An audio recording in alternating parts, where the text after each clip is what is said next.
Assalamualaikum warahmatullahi wabarakatuh. Bismillahirrahmanirrahim. Ayan, nag-overheat itong Nissan Patrol na 4.5. Ayan yung tama niya sa cylinder head. Kailangan ng resurface.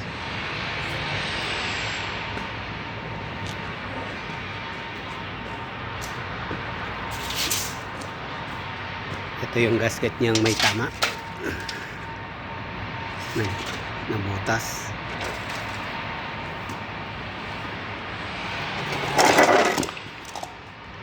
Ito ay Nissan Patrol 4.5.